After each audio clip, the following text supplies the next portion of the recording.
अभी ये कि आपको और भी आगे जब भी व्याकरण पढ़ेंगे तो कई जगह आने वाला है। देखो मैंने यहाँ पे कोई अपन वाक्य लेते हैं, राम पाठम पठति। क्या लिखा हमने? राम पाठम पठति। तो ये जो क्रिया है ना, ये उक्त और अनुक्त के पीछे क्रिया का बहुत बड़ा रोल है। ठीक है, क्रिया का क्या है? सबसे बड़ा रोल क्रिया का है। क्रिया का सबसे करीबी रिश्तेदार जो होता है, ठीक है, वो उक्त होता है, और दूसरा करीबी रिश्तेदार जो होता है वो अनुक्त होता है। इतना समझ लीजिए कि क्रिया का क्या है, सबसे करीबी रिश्तेदार, जो उसका सबसे करीबी व्यक्ति है वो उक्त है, और दूसरा जो सबसे करीबी है वो अनुक्त है। ठीक है, कैसे? क्रिया हमने लिखा पठति। क्या क्रिया लिखा हमने? पठति। पठति क्रिया लिखते या सुनते सबसे पहला प्रश्न दिमाग में क्या आता है? कौन पढ़ता है? पहला प्रश्न कभी भी ये नहीं आता कि क्या पढ़ता है, किसको पढ़ता है। पहला प्रश्न क्या आता है? कौन पढ़ता है। मतलब क्रिया का सबसे करीबी रिश्तेदार क्या हुआ? राम। राम कर्ता।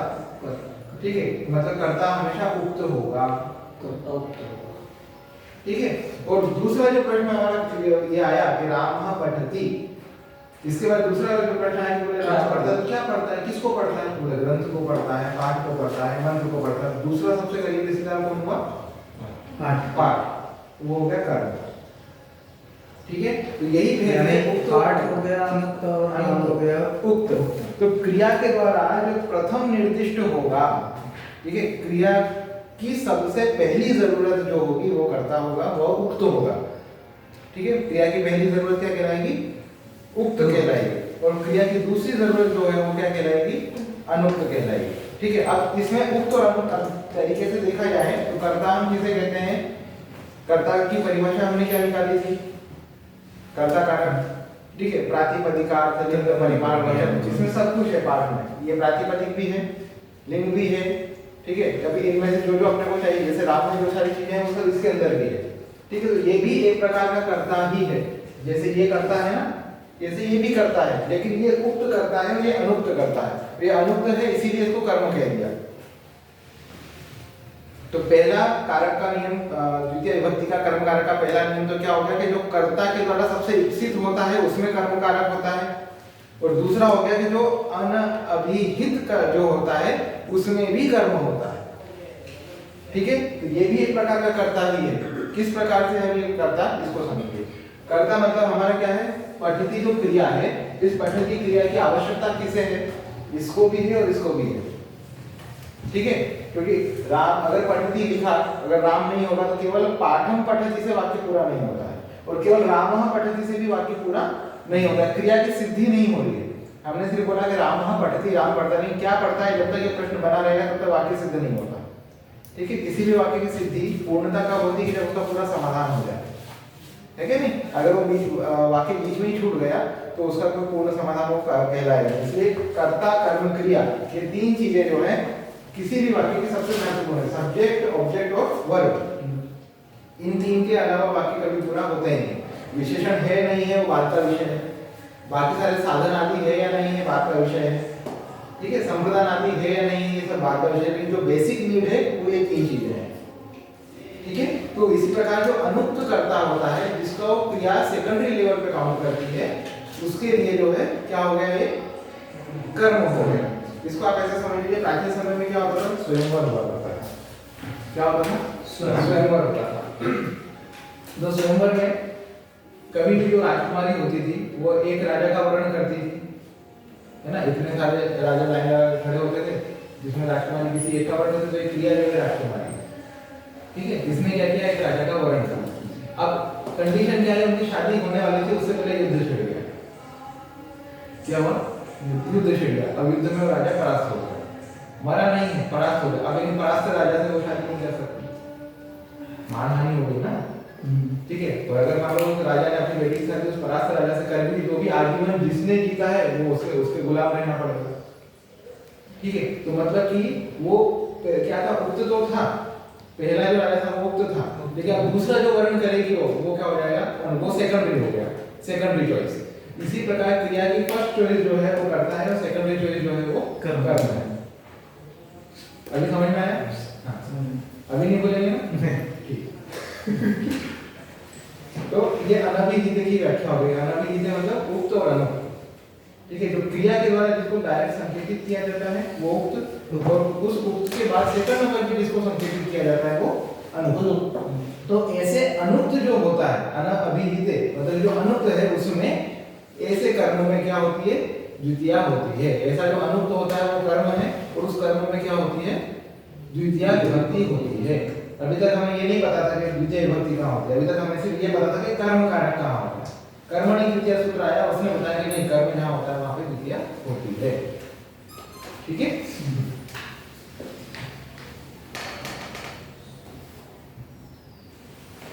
जैसे इन्होंने दिया अनुक्त कर्मणि द्वितीया से आते हो, और अनभिहित के सामने कोई व्याख्या लिखी है क्या?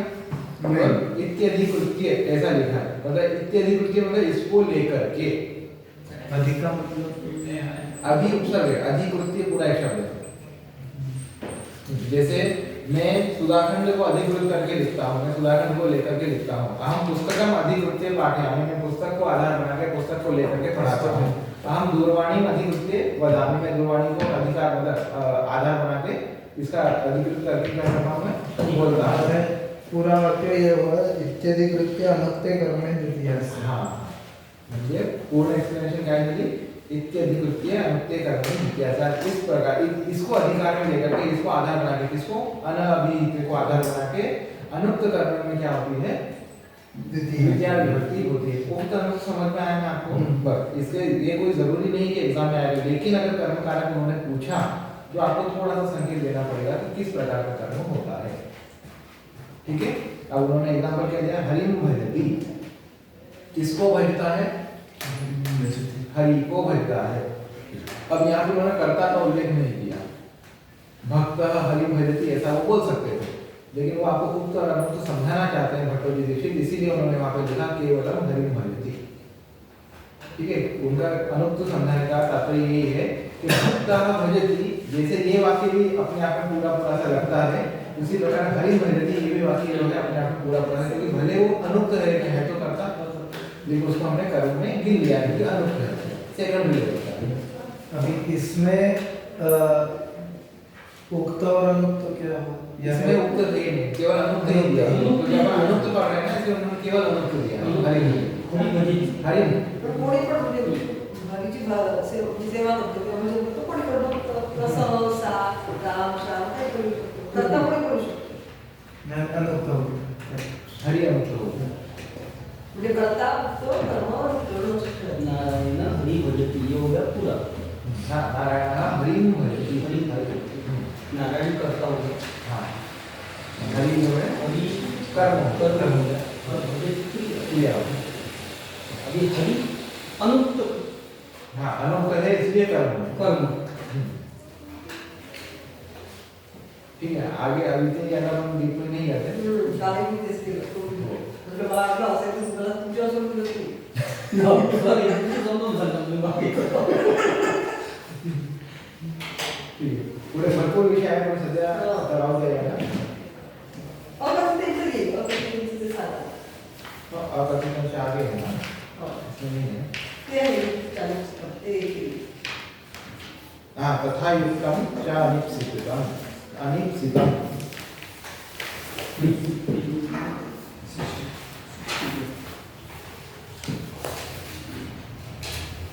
ठीक है, तथा युक्तम, तथा मतलब उसी प्रकार, यथा तथा हमने पढ़ा है कि वैसे वैसे, ठीक है, ये उसी प्रकार ये भी युक्त है, तथा युक्तम यानी द्वितीय के जैसे हम अभी पढ़ते आ रहे हैं ना, जैसे अनभिहित के जैसे। हाँ, तो उसी प्रकार ये भी युक्त है, मतलब उपयुक्त है। क्या उपयुक्त है? अनिप्सितम अपि तथा युक्तम, ये जो इप्सित नहीं है, मतलब चाहा नहीं गया है, अधिकृत नहीं है, फिर भी इप्सित जैसा है। अनिप्सित है लेकिन फिर भी किसके जैसा है? इप्सित जैसा है। इप्सित मतलब जो पसंद, ठीक है, ये पसंद नहीं है लेकिन उसके जैसा है। कैसे है देखो, युक्तम च अनिप्सितम असे येतात सगळे तथा युक्तम च अनिप्सितम। ठीक है, मतलब क्या है देखो, उसमें बहुत अच्छा उदाहरण दे दिया है। मैं यहाँ से वहां पर जा रहा हूँ, ठीक है, राहुल गच्छति, ठीक, कुत्र गच्छति, राहुलः गृहं गच्छति। सपोज करो मैं घर जा रहा हूँ, राहुलः गृहं गच्छति। अब घर जाते जाते अथर्व मुझे बीच में मिला, ठीक है, मैंने उनसे हालचाल पूछा, ठीक है, फिर वापस अपने घर चला गया। अब अथर्व का बीच में मुझे मिलना, मेरा अथर्व से हालचाल पूछना ये इप्सित नहीं था, ठीक है, लेकिन मिला, पूछा, नहीं तो अथर्व बोला देखो सर ऐसे मैंने देखा भी नहीं। जैसे मैडम ने तो बताया कि वो दोनों को हाथ लगा रहा है वो किससे? हाँ, तो वो जाते बार हो रहा था, वो जाते उसने खास तौर पर वो इप्सित नहीं था, उसकी इच्छा हो, लेकिन उसने कहा ठीक है जाएगा नहीं, थोड़ा सा हाथ लगा दें, क्या हो जाएगा, कुछ नहीं, ठीक है। तो उसी प्रकार से ये बोल रहे हैं कि जो इप्सित नहीं हो लेकिन उसके साथ में आ जाए, इप्सित नहीं है लेकिन उसके जैसा कुछ आ जाए तो उसमें भी हम कर्म ही रहेंगे। क्योंकि यहाँ पे क्या होता है, छात्र कंफ्यूज नहीं होना चाहिए, क्योंकि व्यवहारिक जीवन में अनेक प्रकार की सिचुएशन हो सकती है। अब पाणिनि ऋषि थे, हो सकता है पाणिनि ऋषि जिस समय पे कार्य प्रकरण बना रहे थे, है ना, उस समय आश्रम से निकलते थोड़ा टहलने गए होंगे विचार करने को और क्या क्या लिखूं, इतने में वो भी निकले होंगे, उन्होंने किसी हाथ छू लिया किसी को, कोई घास वास को, फिर उन्होंने कहा अगर ऐसा किसी और के साथ हो तो मुझे बोलेगा ना सब कुछ लिखा पड़े, ये तो लिखा ही नहीं उन्होंने, फिर वो भी ठीक है, इसलिए वो भी लिखे पड़े। ऐसा भी हो सकता है आपने अथर्व को खमोसे के लिए बुलाया मगर इनके साथ दिलावड़ा भी था, इप्सित नहीं था लेकिन हो गया।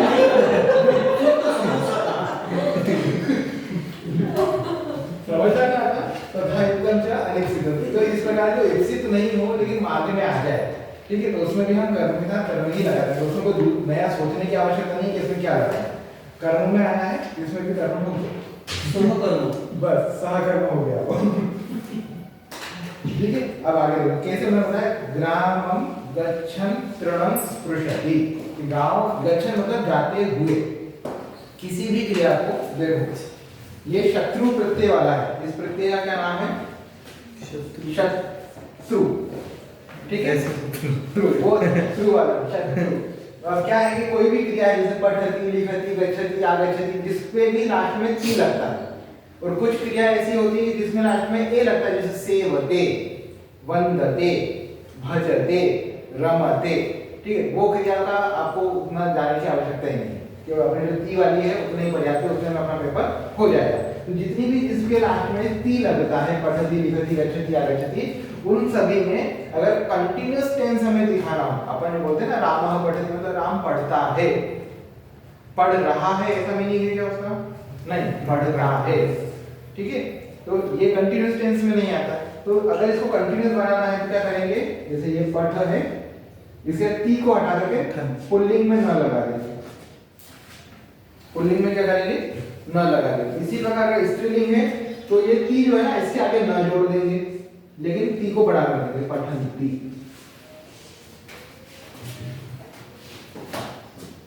ठीक है। बालकः पठन लिखति, बालक पढ़ते हुए लिखता है, पढ़ता भी लिखता है, पढ़ते हुए लिखता है। बालिका पठन्ति लिखति, बालिका पढ़ते हुए लिखती है, ठीक है। तो यहाँ पर जो गच्छन् शब्द आया है, गच्छन् मतलब जाते हुए, ये कंटिन्यूअस टेंस है। ग्रामं गच्छन् तृणं स्पृशति, गांव को जाते हुए तृण को स्पर्श करता है। कौन करता है, कोई नहीं, सह अपन ले लेते हैं, ठीक है, ले लेते हैं छात्र, छात्र गांव जाते हुए घास को हाथ लगाते हुए जाता है, अच्छा लग रहा तो ठीक है, नहीं घास को हाथ लगा, ठीक है। तो ऐसी सिचुएशन में जो कर्म के साथ ही है उसमें अपन को इसलिए लिखा कि अपने विचार करने की आवश्यकता नहीं, क्या करें, कर्म है, कर्म के साथ ये भी जोड़ दीजिए। छात्रः पठन् प्रश्नं पृच्छति, हाँ, छात्र पढ़ते हुए प्रश्न को पूछता है।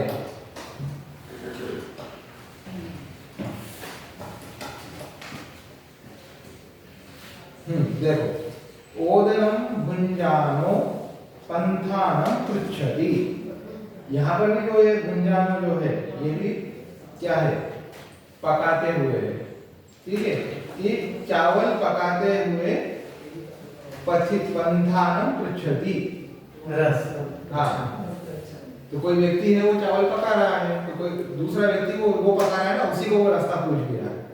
गाँव वहाँ पे देखो, अगर यहाँ पे पकाना नहीं होता तो चावल खाते हुए व्यक्ति से पूछेगा क्या वो रास्ता, है ना, पकाते हुए पूछा जा सकता है, खाएगा तो घर के अंदर खाएगा ना, बाहर बैठे तो खाएगा नहीं, और घर में जाकर कोई रास्ता पूछेगा नहीं। हम किसी अपने भी मानो सफर करो, किसी को 10 नगर आना है, यशोदा नगर तक आप आ गए, ठीक है, आप किसी घर में जाके थोड़ी बोलोगे नो बाहर आओ 10 नगर की तरह बता। ऐसा नहीं करते ना, रास्ते में कोई मिलता है आपको उससे पूछ लेते हो कि बताओ। तो यहाँ पर भी वही क्रिया है, कर्म है। इसमें उन्होंने ओदनम भुंजानो विषम भुंगते। अच्छा बताइए, एक मिनट आगे चलाता हूँ, ठीक है, विषम भुंगते। विचार एक एक उदाहरण सांगते. अच्छा अच्छा कारण तू कन्फ्युजन जाते. 84 सूत्र करायचे आपल्याला. नहीं, आज का मेरा थोड़ा सा संकल्प है कि आप भी मेरा सहयोग करो, संप्रदान कार्यक्रम को पूरा करो, ठीक है। विष का क्या है इसमें? विषम त्यांनी म्हटलं की भातासोबत विष खाल्लं. खाल्लं त्यांनी, तर भाताला जर कर्म लागलं तर विषाला पण स्थिती नहीं, आली. वो मेरा एक पेज आगे चला गया। उदराला पण हाँ, स्थिती इसलिए- आली आणि विषाला पण स्थिती आली. त्याला भात खायचा होता पण विष म्हणजे विशेष है. हाँ, वो विष. विषय है, यहाँ पे घूमते मतलब खाना है। दूधे वस्तू खाना. हाँ, आगे वाला जो आएगा उसमें आएगा वो पंथा, मेरा एक पेज आगे चला गया। अच्छा, अगला जो आपका ये है सूत्र है, ये इसको आप मोस्ट इम्पोर्टेंट कर लीजिए। अगर द्वितीय विभक्ति पूछी तो ये प्रश्न जरूर पूछा जाएगा, बड़े अकथितम च, कारण कि इसमें भरपूर व्याख्या है, क्योंकि बड़े प्रश्न ऐसे आएंगे ना जिसमें आप व्याख्या कर सके, उनको भी पता है पेपर बनाने वालों को। उन्होंने अगर संबोधन पूछ दिया तो लोग मारेंगे पकड़ के, बोले ये क्या पूछा है, आराम सोडून दिलं. होगा ऐसे सोडून दिला। त्यात बरेच आहे ना. आपादान पण त्याला सांगून मला समजत नसतं आणि आपादानच सांगून मी. चिंता काढणारा नेमका असं हो. विचार चिंता निघाला तो